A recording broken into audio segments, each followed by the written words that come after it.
In this video, we are going to talk about the hottest stories for the 2024 season.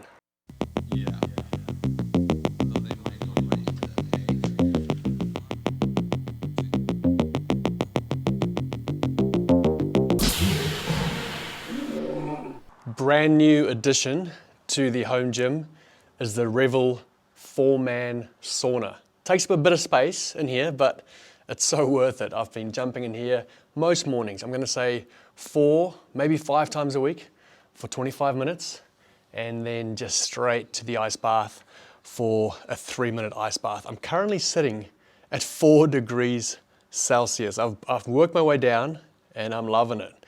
I must say, coming out of the sauna, steaming hot, it makes it a lot easier jumping in the ice bath. So I don't really even feel my body. I just go numb straight away. And because my body's so warm, I don't think I realize just how cold 4 degrees is. If you do a sauna, an ice bath routine or protocol, let me know down in the comments, what is it? What do you do?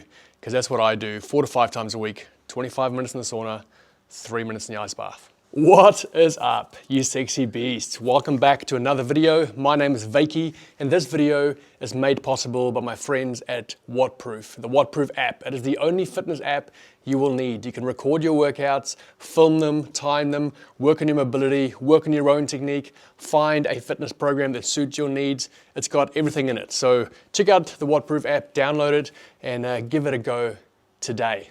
I am back from the CrossFit Games, and for me, it feels like you know that New Year feeling. The 1st of January comes around, you've got this brand new canvas, this blank canvas in front of you, the whole new year. You know that feeling, right? That's what I feel when I come back from the CrossFit Games. I feel like my CrossFit year starts fresh, and I feel inspired, I feel ready to go. I had some great conversations with different people at the CrossFit Games this year, and it got me thinking about this channel a lot and what I want to do with this channel. And I've decided that I want to go deep into the Australian, New Zealand, Australasia, Pacific, Oceania, so many different names, region. I want to focus here. We have got some great stuff in our very backyard, and often you can think, man, I should be in the USA, you know? I should be in the US of A to be able to create good content or hang out with good athletes, when the reality is we have some amazing athletes, amazing stories, amazing characters right here in Australia and surrounding areas.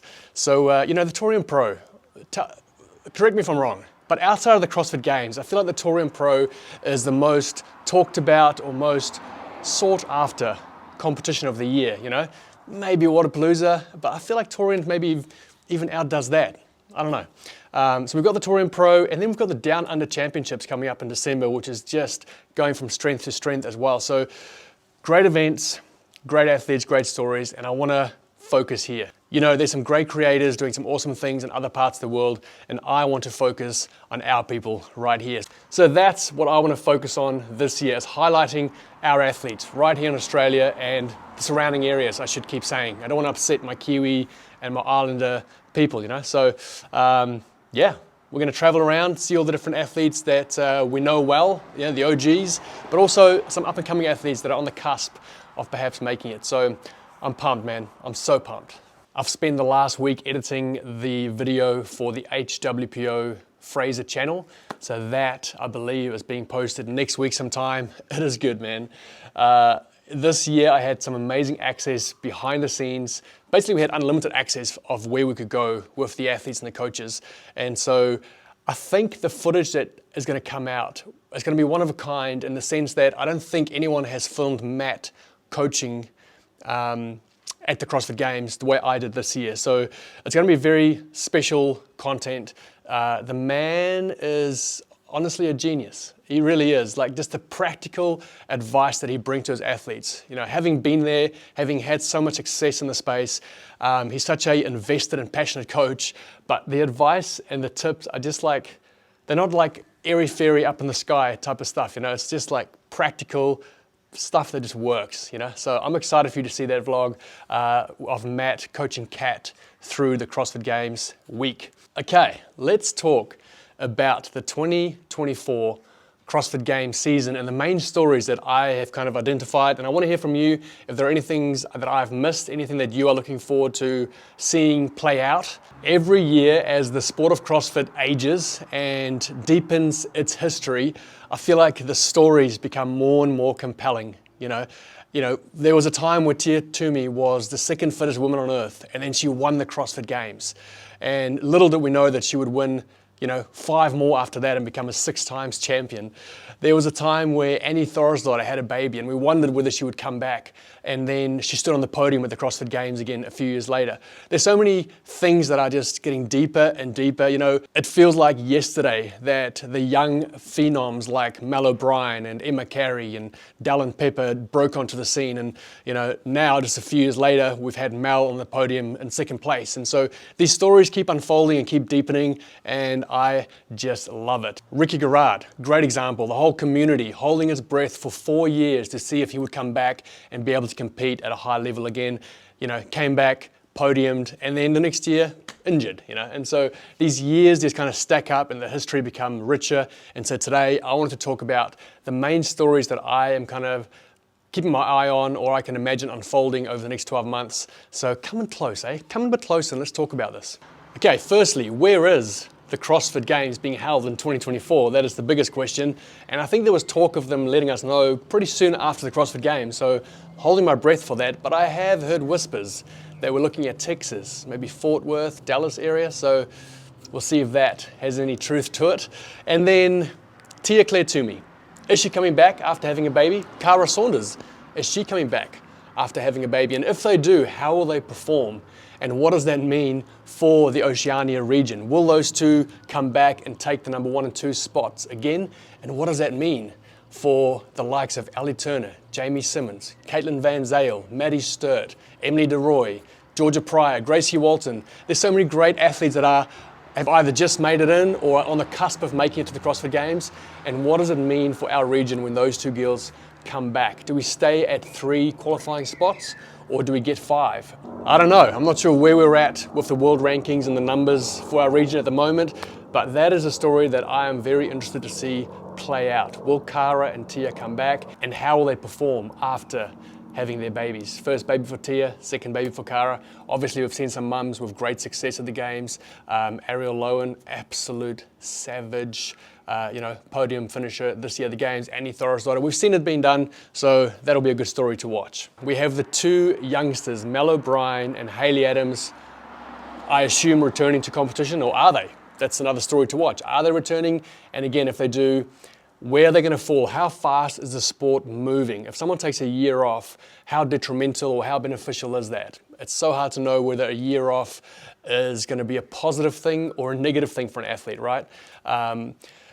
Are they falling behind by not exposing themselves to that high level competition, or are they doing themselves a major favor by getting themselves healthy mentally, physically, and working on some weaknesses and really plugging some holes to then come back with an absolute vengeance? So that's going to be good to watch, not only for Mel and Hayley, but also for someone like Tia, who's taken a year off. What does that mean? And when they come back and go head to head to, with Laura Horvath and all the other amazing athletes that did well this year, how are they going to stack up? Okay, over to the boys' side, especially here in our region, Oceania. We're going to have Ricky Garrard back. What is Khan Porter doing? What is Royce Dunn doing? What is Baden Brown doing? I've heard rumors that he might be back.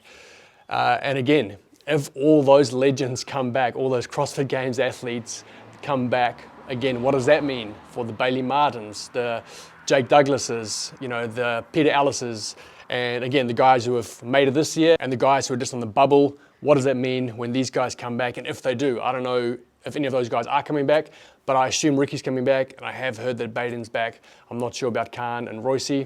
But again, it's going to be an interesting story to follow in our region. The reason this story will be so interesting is because you now have Jake Douglas and Bailey Martin who have broken through and become Games athletes, and the confidence that gives you, it just elevates you to a new level. And so, I guess the pool of CrossFit Games athletes in our region is increasing by these rookies making it through, like Emily DeRoy and then the 2 boys I just mentioned. And again, we've got people like Maddie Sturt and Caitlin and all these previous Games athletes still in the mix. So Oceania, just deep. deep. Okay, let's look at 3 more stories on the men's side.